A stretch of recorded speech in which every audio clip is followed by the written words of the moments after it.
because it says that it condemns bigotry and hate speech. The company also says that it will always respond to incidents of anti-Semitism. Cannon came under fire for the June 30th episode of his own podcast called Cannon's Class, where he called Jewish people wicked. He talked about conspiracy theories and claimed that blacks were, quote, the true Hebrews. Cannon defended himself on Twitter and said anyone who knows him should understand he doesn't have malice in his heart and that he wouldn't spread hate speech. Interesting.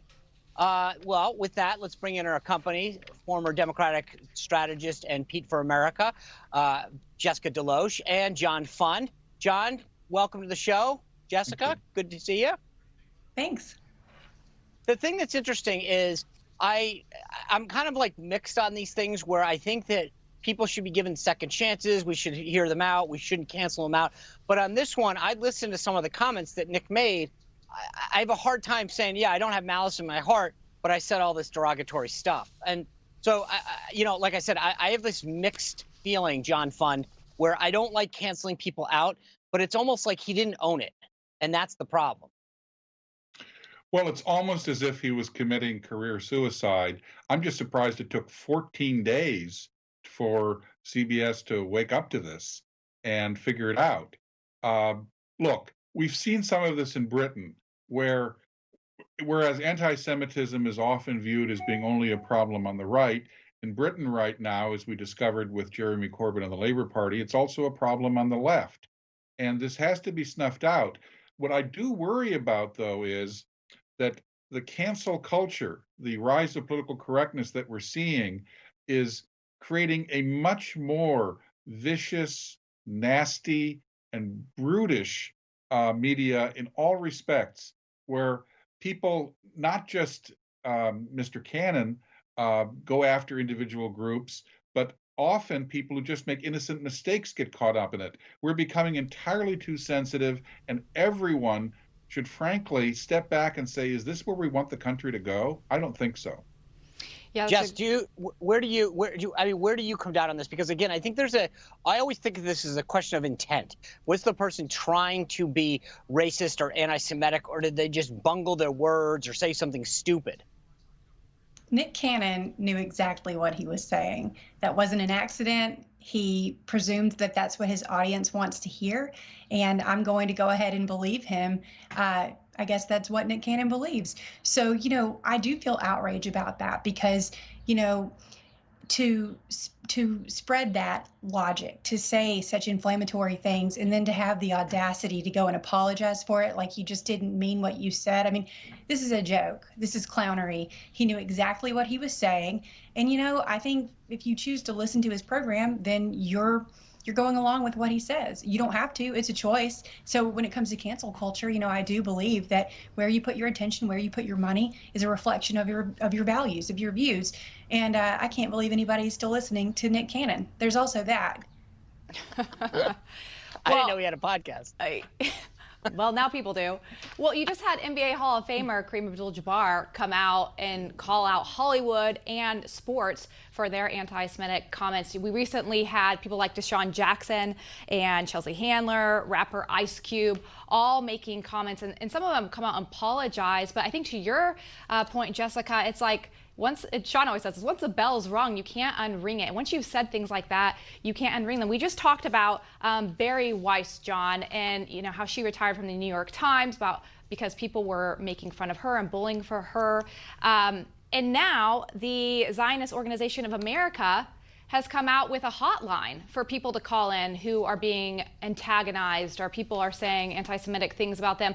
I mean, it's just crazy. In the middle of this Black Lives Matter era, we're switching to these anti-Semitic comments. It's just shocking to me that we're living in a time like this when people are just hating on each other. And Kareem Abdul-Jabbar says this. He says, we're not learning from history. Well, I noticed that Kareem Abdul-Jabbar referenced Martin Luther King.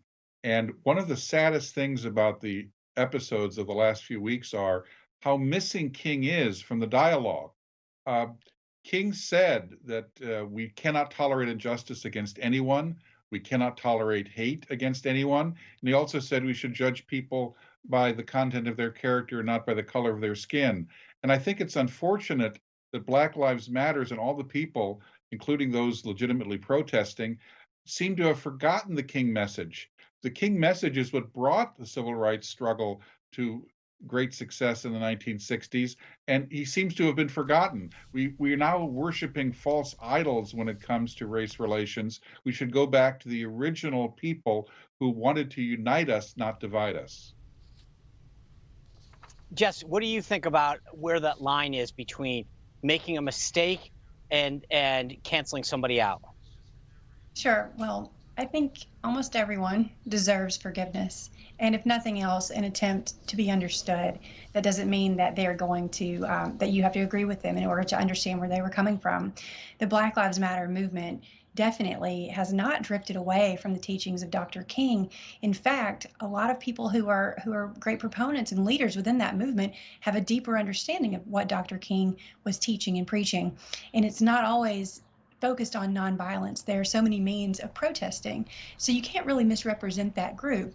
Now, when you're talking about, well, I mean, you're not right. So excuse you me. can't perpetuate that idea about Dr. King and the understanding that an entire movement has about him. Also, you're a white person doing that, so I'd tread carefully.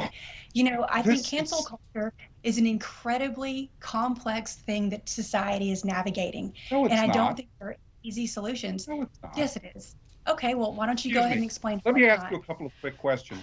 When was the last time a leader of the Black Lives Matter movement referenced Dr. King? Can you give me a specific reference recently? There aren't any. Secondly, what the Black Lives Matter, which is founded by people who call themselves committed Marxists, have said is we want preferential treatment. We want special dispensation. And that is not what Dr. King was about. It was about the content of listen, being judged by the your content all lives matter rhetoric is cute, and I know where you get your news from, but you don't have a very well balanced. But guys, hey, so here's the thing. I think that look, at the end of the day, right now, the question is, how do we figure out how to move the country more together and understand that people can have different views? We saw it, as Lindsay pointed out, at the New York Times, where we've gotten rid of the ability to have a conversation and allow for disparate types of opinions and ideas. Obviously, this is a conversation that needs to continue. We're out of time in this segment, but I think that we definitely can continue this sometime soon. So thank you both for being here, and look forward to having you both back and trying to delve further into this. Thank you. All right, well, coming up, Kentucky Senator Rand Paul says the media needs to stop scaring people about the coronavirus. He's a doctor, by the way. We'll discuss that after the break.